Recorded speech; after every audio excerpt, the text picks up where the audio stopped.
बिस्मिल्लाहिर्रहमानिर्रहीम, अस्सलाम वालेकुम। मैं हूं शकील कुरेजा। 27 जून बरोज़ जुमेरात इंतहाई अहम दिन होने जा रहा है। दो अहम तरीन डेवलपमेंट उस दिन के लिए फ़िक्स हो चुकी हैं और उन दोनों का ताल्लुक पाकिस्तान तहरीक इंसाफ से तो बिलखुसूस है, जबकि उनका जो भी मामला होगा, उनका जो भी यानी उसमें से निकलेगा, वो मौजूदा सियासी सूरत हाल में एक भूंचाल पैदा कर देगा। उसकी पूरी तफसील आपके सामने रखेंगे। जबकि दूसरी डेवलपमेंट ये है कि इमरान खान साहब की रिहाई के हवाले से जनाब राना सनाउल्लाह साहब, जो इस वक्त वफाकी काबीना का हिस्सा भी हैं और वो वज़ीर आज़म के मुशीर हैं बराए सियासी अमूर, उनकी जानिब से आज एक बहुत बड़ा दावा किया गया है। वो दावा क्या उनकी ज़ाती राय है या वो हुकूमती मौक़िफ़ को रिफ्लेक्ट करता है, उसके ऊपर भी तफसील से बात करते हैं। इन मौज़ूआत पर आने से पहले जो आज की दीगर खबरें हैं वो मैं आपके सामने रख दूँ। इस वक्त ऑपरेशन अज़्म इस्तेहकाम के ऊपर आपको पता है कि एक बहुत बड़ी कंट्रोवर्सी जो है खड़ी हुई है। हुकूमत उसको लॉन्च करने और उसके बारे में बात कर रही है मुसलसल, जबकि जहाँ ऑपरेशन मुजवज़ा जहाँ ऑपरेशन होना है बिलखुसूस खैबर पख्तूनख्वा, वहाँ की तीन बड़ी सियासी जमातें जो हैं, पाकिस्तान तहरीक इंसाफ उसकी मुसलसल तीसरी हुकूमत है, तो इसलिए सबसे बड़ी स्टेक होल्डर वो है। एक वो हो गई, मौलाना फजल रहमान साहब हो गए और ANP हो गई। उन तीनों जमातों ने इस ऑपरेशन को मुस्तरद कर दिया है और अपने जो खदशात हैं उसका इजहार वो बरमला कर चुके हैं। रिकॉर्ड के ऊपर है उनका सब कुछ। और इसी तनाजुर के अंदर हुकूमत की जानिब से उनको ये एश्योरेंस दी गई है कि इन तमाम जमातों को जो जो जो यानी इसके फरीक हैं, उन सबको इन कैमरा ब्रीफिंग दी जाएगी। जब वो ब्रीफिंग देंगे उससे आपको आगाह करेंगे। बहरहाल आज की डेवलपमेंट ये है कि इन तमाम तर तहफ़्फ़ुज़ात के बावजूद वफाकी काबीना की जानिब से आज इस ऑपरेशन की मंजूरी दे दी गई है। तो एक स्टेप फर्दर चले गए और आज इसी हवाले से दो और चीज़ें सामने आई जो इसकी जुज़ियात हैं। असल तो यही है ना जिसके ऊपर ये एतराज़ हो रहा है कि इसकी क्या जुज़ियात होंगी, तरीक़ाकार क्या होगा, कितना काइनेटिक होगा, इंटेलिजेंस बेस्ड होगा, यानी उसका क्या यानी सूरत हाल क्या होगी, उसके ऊपर आज कुछ ना कुछ बातें जो हैं वो सामने आई और वो दो जगह से आई। एक ज़राए से खबर आई वज़ीर आज़म के हवाले से, जो आज उन्होंने काबीना के अंदर बात की। उनका ये मौक़िफ़ था ये कोई उस किस्म का ऑपरेशन नहीं होगा जिसमें बहुत बड़े स्केल के ऊपर लोगों को माइग्रेशन करनी पड़े, नकल मकानी करनी पड़े, अपने घर बार सामान जानवर सब कुछ ले जाना पड़े, ऐसा कुछ नहीं होगा। उनका ये मौक़िफ़ है कि ब्रॉडर सेंस में ये इंटेलिजेंस बेस्ड ऑपरेशन होगा। सो इसमें किसी किस्म की बस्तियों को या लोगों को शिफ्ट करने की ज़रूरत पेश नहीं आएगी। इसी किस्म की बात जो है वज़ीर दिफ़ा ख्वाजा आसिफ साहब ने आज लाहौर के अंदर की। उनका भी यही मौक़िफ़ था, ये कोई ऐसा ऑपरेशन नहीं है जिसमें नकल मकानी होगी या बस्तियों को मुंतकिल किया जाएगा। ब्रॉडर सेंस में ये इंटेलिजेंस बेस्ड ऑपरेशन होगा। तो थोड़ा सा खाका जो है उसका सामने आ गया। एक तो ये हो गई और काबीना ने इसकी मंजूरी भी दे दी। अगला मरहला इसका होगा कि इन पार्टीज़ के जो कंसर्न्स हैं उनको हुकूमत कब एड्रेस करती है, वो सूरत हाल उस वक्त आपके सामने रखेंगे। जबकि आज वज़ीर आज़म की जानिब से एक और अहम बयान दिया गया और वो फ्लोर ऑफ द हाउस पे नेशनल असम्बली में दिया गया। चूंकि इस वक्त बजट इजलास जो है वो जारी है और बहस बजट के ऊपर हो रही है। आज प्राइम मिनिस्टर ने फ्लोर ऑफ द हाउस पे इस बात का एतराफ़ किया कि ये IMF के साथ मिल के इस बजट को बनाना हमारी मजबूरी थी। अब IMF जो है वो पाकिस्तान की जो मईशत है उसका एक लाजिम व मलजूम हिस्सा बन गया है। मैं आपको उसके 3 टेन्योर्स जो हैं पिछले हमारी हुकूमतों के, सिर्फ इन्हीं को आप अंदाज़ा लगा लें, यानी 15 साल की अगर मैं आपको यानी एक ओवरव्यू दे सकूँ माशी सूरत हाल और IMF, तो आप आ जाएँ 2013 का इलेक्शन हुआ, तय था कि जो भी जीतेगी हुकूमत 13 में वो IMF के पास जाएगी। फिर नून लीग की हुकूमत बनी, IMF प्रोग्राम हुआ, 3 साल का प्रोग्राम था और वो 13 में उन्होंने लिया, 16 में कंप्लीट किया, ख़त्म हो गया। जब नून लीग की हुकूमत ख़त्म हुई तो ये बात तयशुदा थी कि जो भी आने वाली हुकूमत होगी उसको IMF के पास जाना पड़ेगा। और फिर फैसला हुआ, पाकिस्तान तहरीक इंसाफ की हुकूमत बनी, IMF जो है वो यानी इसमें शशो पंज में रहे। असद उमर साहब उस वक्त वफाकी वज़ीर ख़जाना थे। बहरहाल वो तवील अरसा गुजर गया और इसी सोच विचार में लगे रहे, जाएँ ना जाएँ, जाएँ ना जाएँ। उसकी बुनियादी वजह इमरान खान साहब और पाकिस्तान तहरीक इंसाफ का जो माजी का मौक़िफ़ था वो उनके आगे दीवार बन के खड़ा हो गया, क्योंकि वो IMF को हमेशा तनकीद का निशाना बनाते थे और उसको तमाम मसाइल की जड़ करार देते थे।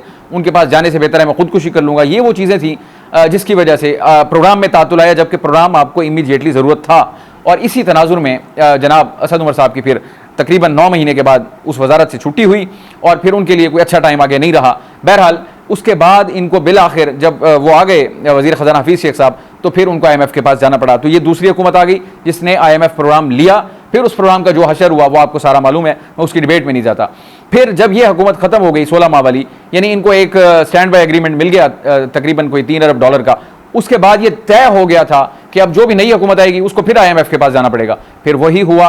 अब ये IMF नई हुकूमत आ गई, IMF के साथ बातचीत शुरू हो चुकी है और इसको कहा जा रहा है कि पाकिस्तान का तवील तरीन प्रोग्राम लेने की ख़्वाह है पाकिस्तान हुकूमत जो है, और ये कोई बड़े क्वांटम का यानी IMF प्रोग्राम होगा। तो ये हमारे साथ जुड़ा हुआ है, लाजिम मलजूम है हमारा IMF का।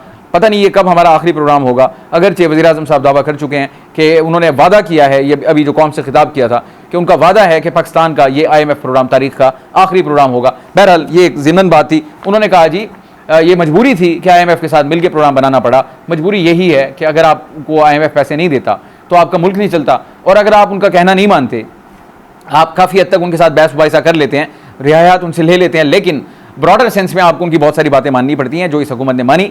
जो भी उनकी यानी रिफॉर्म्स एजेंडा है उसमें से बहुत कुछ माना, तभी वो इस बात पे राजी हुए कि आपको प्रोग्राम देंगे। और आज वज़ीर-ए-आज़म ने एतराफ़ कर दिया कि हाँ जी बिल्कुल, बहुत सारी ये हमें उनके साथ मिल के बनाना पड़ा, ये मजबूरी है। अब आता हूँ मैं आज के जो असल मौज़ूआत मैंने आपको बताया। 27 जून बरोज़ जुमेरात इंतहाई अहम दिन होगा पाकिस्तान के पॉलिटिकल लैंडस्केप के अंदर। एक बड़ी हलचल होने जा रही है। दो उसमें अहम तरीन मामले हैं। एक आज आपको पता है जो मखसूस नशिस्तों का केस है, उसके ऊपर आज भी समाअत हुई। गालिब इम्कान था कि शायद आज वो कंक्लूड हो जाए, कुछ शॉर्ट ऑर्डर आ जाए। एक तकरीबन मुत्तफ़िका राय थी ऑब्जर्वर्स की भी और जो कवर करते हैं उनकी भी, लेकिन ऐसा ना हो सका। बहरहाल एक राय थी, दुरुस्त भी होती है, गलत भी होती है, ना हो सका। आज इलेक्शन कमीशन के वकील की जानिब से अपने दलाइल दिए गए, भरपूर दलाइल थे। इसी तरह जनाब मखतूम अली खान साहब जो हैं वो उनकी नुमाइंदगी कर रहे हैं, जिनको ये सीटें इजाफी अलॉट हुई थी, उन्होंने भी अपने दलाइल दिए। उनके दलाइल को इतने तगड़े नहीं थे। जब उनसे सवाल किया गया आप ये बताएं कि ये इजाफी नशिस्तें उनको क्यों कर दी जाएं, जिन लोगों को अपने हिस्से का कोटा मिल चुका उनको इजाफी नशिस्तें क्यों दें, तो इसका कोई खातिर खा तसल्ली बख्श जवाब वो नहीं दे सकी। अलबत्ता इलेक्शन कमीशन के जो वकील थे सिकंदर बशीर साहब, उन्होंने बड़े बड़े ज़बरदस्त दलाइल दिए और कंटेस्ट किया जजेस के साथ उन्होंने, और बॉडी लैंग्वेज बड़ी स्ट्रॉन्ग थी उनकी, यानी मैं महसूस भी हुआ और उसमें इंफॉर्मेशन भी बहुत सारी थी। बहरहाल कहा जा सकता है कि उनके दलाइल अच्छे थे। ये आज का दिन था। सवालात क्या हो रहे हैं, सवालात बुनियादी क्या हैं, बुनियादी।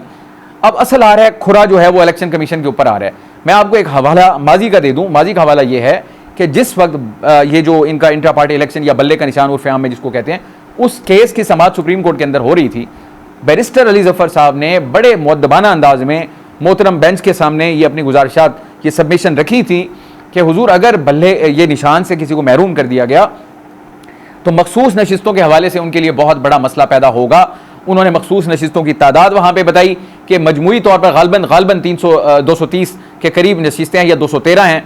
वो इनसे एक जमात जो है वो महरूम हो जाएगी अगर बल्ले का निशान या पार्टी सिंबल किसी को न मिला। तो इसके ऊपर मोहतरम चीफ जस्टिस साहब का ये जवाब था। उस वक्त वो बेंच में शामिल थे। उन्होंने कहा जी अगर ऐसी सूरत हाल पैदा हो तो आपके पास उसकी रेमेडी ये है कि आप उस फैसले को चैलेंज कर सकते हैं। यानी सूरत हाल अगर ऐसी आ जाए, इसी जगह के ऊपर आता है वो कोर नुक्ता जहां पाकिस्तान तहरीक इंसाफ से एक रॉन्ग टर्न हुआ, एक गलती हुई। मैं ये पॉइंट बताने का मकसद ये था कि बुनियादी गलती वहां पे हुई थी। अब आता हूं बुनियादी गलती थी क्या। बुनियादी गलती यही थी कि पाकिस्तान तहरीक इंसाफ बहैसियत जमात रजिस्टर्ड पार्टी इलेक्शन कमीशन के अंदर मौजूद थी, बावजूद सुप्रीम कोर्ट के इस फैसले के। वो जमात ख़त्म नहीं हुई थी, जमात अपनी जगह इंटैक्ट थी, मौजूद थी। ये अलग बात है कि उनके अरकान जो है आज़ाद हो गए। इसके ऊपर भी बड़ी वहाँ पे बहुत ज़्यादा आर्ग्यूमेंट्स हुए कि क्या इलेक्शन कमीशन ने इन सब को जो आज़ाद डिक्लेयर किया, इसके ऊपर भी वापस जाया जा सकता है, इस मामले को देखा जा सकता है उस जगह से जहाँ से इलेक्शन कमीशन ने इन लोगों को आज़ाद डिक्लेयर कर दिया। अगर तो मामला उस जगह पे जाता है तो फिर तो पाकिस्तान तहरीक इंसाफ के लिए कोई उम्मीद की किरण पैदा हो सकती है, जो कि इस वक्त ब्रॉडर डिबेट का हिस्सा है, इसमें कोई शक नहीं है।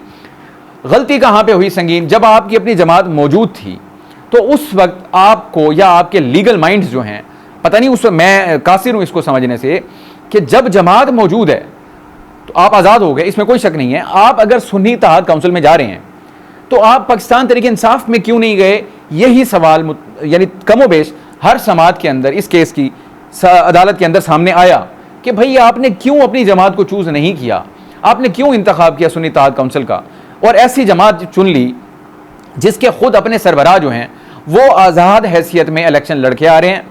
इलेक्शन कमीशन को ख़त लिख के जवाबन वो कह चुके हैं कि उनकी पार्टी का कोई उम्मीदवार जो है वो उसने इलेक्शन कंटेस्ट नहीं किया, इसी वजह से वो अपनी कोई फहरिस्त भी जमा नहीं करवा रहे। ये एक इस्टेब्लिश फैक्ट है कि सुन्नी इत्तेहाद काउंसिल की जानिब से किसी किस्म की कोई लिस्ट मुकर्ररा वक्त के अंदर नहीं दी गई, जो कि लाजिम होती है देना। अपनी जगह पे वो दुरुस्त थे, उनको इस चीज़ का क्या पता था कि तहरीक इंसाफ के जो आज़ाद अरकान है वो हमारी तरफ आ जाएंगे। अगर उनको ये मालूम होता, ये गुफ्तगू पहले हुई होती, तो वो हो सकता है उसके ऊपर प्रिएम्प्टिव इकदाम करते। उनके तो वहमो गुमान में भी नहीं था तब तक।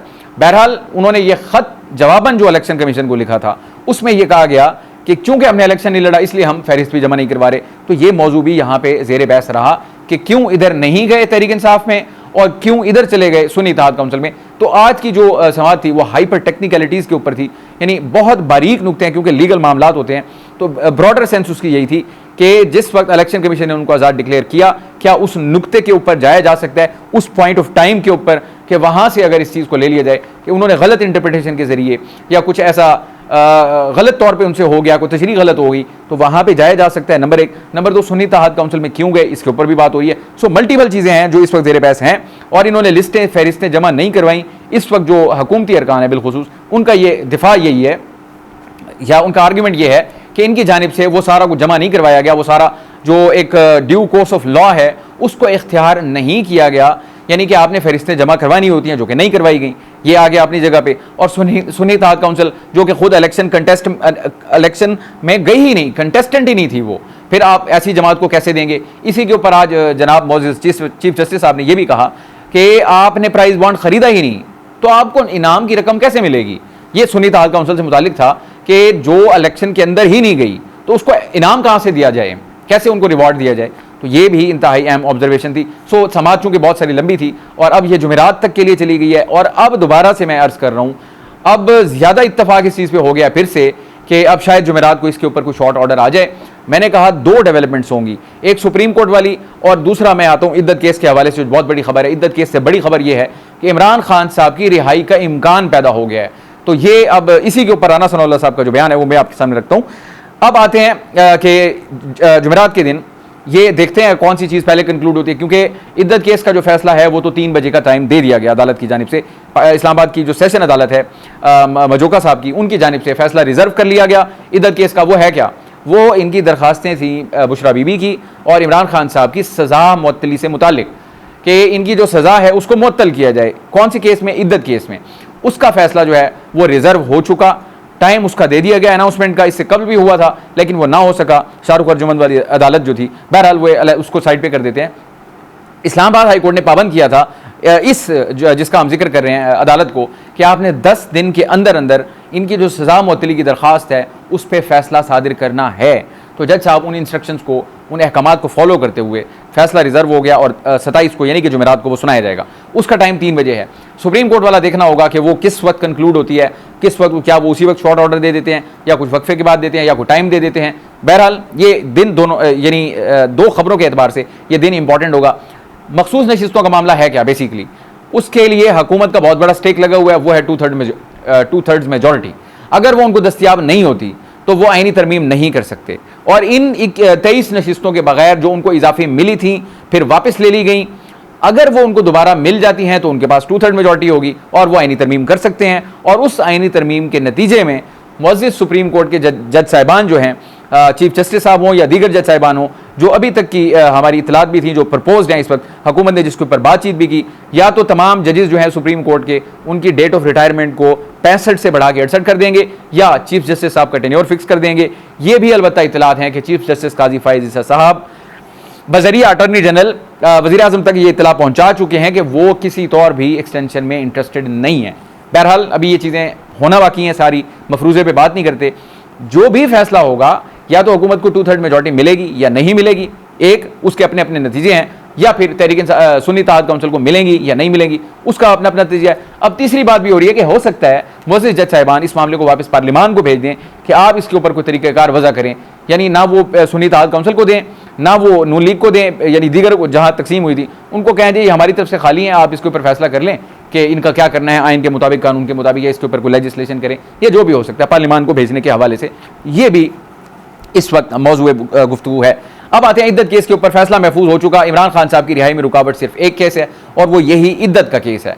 अगर तो ये सज़ा मुअत्तल हो जाती है तो फिर इस वक्त तक इमरान खान साहब की रिहाई में कोई चीज़ हायल नहीं, कोई रुकावट नहीं। इस वक्त तक ये बात अपनी जगह मौजूद है, लेकिन जो इत्तलात आ रही हैं, जो खबरें आ रही हैं, हुकूमत कम व बेश ये तय कर चुकी है कि वो इमरान खान साहब को तो बाहर नहीं आने देंगी। मैं आपको इसकी एग्जाम्पल दे देता हूँ। अगर फैसला हो चुका हो, साइफर केस था, शाह महमूद कुरैशी साहब की उसमें सज़ा हुई थी, वो सज़ा काट रहे थे, वो सज़ा मुअत्तल होने से पहले जैसे ही इम्कानात पैदा हुए, सूरत हाल नज़र आई कि इसमें इनकी रिहाई जो है वो मुमकिन हो सकती है या इनकी सज़ा मुअत्तल हो सकती है, उस फैसला आने से 2-3 रोज़ कबल जनाब शाह महमूद कुरैशी साहब को गिरफ्तार कर लिया गया। किसमें? 9 मई के 8 मुकदमात में लाहौर के। सो पॉइंट ये है कि इस तरह के मुकदमात, इस तरह की FIRs वो इमरान खान साहब से मुतालिक भी पड़ी हैं। अब चूंकि अगर इम्कान पैदा हुआ, हुकूमत को ये लगा, उन तक इत्तलात आई, उनको मालूम पड़ा कि इसमें इमरान खान साहब की रिहाई होने लगी है, तो हो सकता है वो इसी तरह 9 मई के कोई मुकदमात जो हैं, चूंकि FIR तो बहुत सारी पड़ी हैं, पाकिस्तान तहरीक इंसाफ का ये बयानिया रहा है कि 200 से ज़्यादा FIR, सो हो सकता है 50 ख़त्म हो गई हों, हो सकता है 100 ख़त्म हो गई हों, 100 तो बाकी होंगी, 50 बाकी होंगी, 10 गिरफ्तारी के लिए तो एक FIR काफ़ी है। तो अगर उस FIR के तहत वो इमरान खान साहब को दोबारा गिरफ्तारी डाल देते हैं तो इमरान खान साहब का जेल से आना बड़ा मुश्किल होगा। सबसे बड़ा सवाल यह है कि क्या 27 को इमरान खान साहब की रिहाई का परवाना जारी होगा या नहीं होगा, और नंबर 2, अगर हो गया तो क्या इमरान खान साहब बाहर आएंगे या नहीं आएंगे, ये देखना बाकी है। एक दिन का वक्फा है, 27 को ये मामला हमारे सामने आएगा। बट इससे पहले आपको जो मैंने खदशात आपके सामने रखे, इस वक्त हुकूमत की इंटेंट क्या है, वो आज राना सनाउल्लाह ने बजुबान, यानी जिसको कहते हैं खुले अल्फाज में, वाज़े अल्फाज में, वो कहते हैं बगैर किसी मुनाफकत के, मैं आपको ये वाज़े कर देता हूँ। उन्होंने कहा इमरान खान का बुनियादी फ़लसफ़ा मुल्क को डिस्टेबल करना है और अफरा तफरी फैलाना है और फितना फैलाना है। क्वेश्चन उनसे ये हुआ था कि क्या अगर इमरान खान साहब इस वक्त तक कोई रुकावट नहीं है उनकी रिहाई में, अगर अदालत उनकी रिहाई का हुक्म दे देती है तो क्या हुकूमत कोई रुकावट डालेगी या उनको बंद रखना चाहेगी, ये सवाल था। उन्होंने कहा जी बिल्कुल, उन्होंने कहा जी इनका ये काम है, इमरान खान का बुनियादी फ़लसफ़ा मुल्क को डिस्टेबल करना, अफरा तफरी फैलाना, फितना फैलाना है, और हुकूमत की बिल्कुल कोशिश होगी कि इसको जितनी देर पाबंद रखा जा सके रखे। तो हुकूमत ने अपनी इंटेंट बता दी है, ये वफाकी काबीना का हिस्सा हैं, वज़ीर-ए-आज़म के मुशीर बराए सियासी उमूर हैं, ये उनका मौक़िफ़ है। मेरा ख्याल है ज़ाती राय होगी, मैं गुमान कर सकता हूँ, कहीं ऐसा ना हो कि हुकूमत की पॉलिसी हो। बहरहाल उन्होंने अपनी राय का वाज़े इजहार कर दिया टीवी टॉक शो के अंदर। आगे वो ये कह रहे हैं मुल्क की बेहतरी इसमें है कि इमरान खान को पाबंद रखा जाए। तो फिर एहसन इकबाल साहब ने जो बात की थी, जिसके ऊपर जनाब इमरान खान साहब का भी रद्द-ए-अमल आया, पाकिस्तान तहरीक इंसाफ का भी आया, सुप्रीम कोर्ट से खुद नोटिस लेने का मुतालबा भी किया गया। एहसन इकबाल ने यह कहा था, जो खबर डॉन अखबार के अंदर छपी अंग्रेजी में, उनका ये मौक़िफ़ था, लोग आके हमें कहते हैं अगर मुल्क ने तरक्की करनी है तो ऐसा इसको इमरान खान को 5 साल जेल में रखा जाए। एक वो वफाकी वज़ीर हैं, एक राना सनाउल्लाह साहब, ये वफाकी वज़ीर का दर्जा रखते हैं। 2 वफाकी वज़रा ने अगर ये हल तजवीज़ किया है मुल्क की तरक्की का, क्योंकि आखिर में वो यही कह रहे हैं मुल्क की बेहतरी इसमें है कि इमरान खान को पाबंद रखा जाए, तो मतलब ये है कि हुकूमत अपने तय फैसला कर चुकी है कि इमरान खान साहब को वो जल्दी बाहर तो नहीं आने देंगे, ये तयशुदा है। असल बात तब होगी जब उनका इद्दत का फैसला आता है। एक दिन का वक्फा है, देखते हैं जुमेरात को ये सूरत हाल किस करवट बैठती है। अलबत्ता हुकूमती ईवानों के अंदर और हुकूमत की सतह पर कम अज़ कम मुझे बज़ाहिर महसूस हो रहा है, इसके ऊपर कोशिशें शुरू हो चुकी हैं कि इमरान खान साहब को किस तरीके से, वो जिसको पाबंद कह रहे हैं, पाबंद कैसे रखना है, उसके ऊपर काम शुरू हो चुका है। मज़ीद तफसील इंशाल्लाह आपको आगाह करते रहेंगे। आज के लिए इतना ही। आप हमारी वीडियोस को लाइक कर सकते हैं, चैनल को जरूर सब्सक्राइब करें और अपना फीडबैक कमेंट के जरिए आप हमारे साथ शेयर कर सकते हैं। आपसे इंशाल्लाह कल मुलाकात होगी। इजाज़त दीजिए, अल्लाह हाफ़िज़।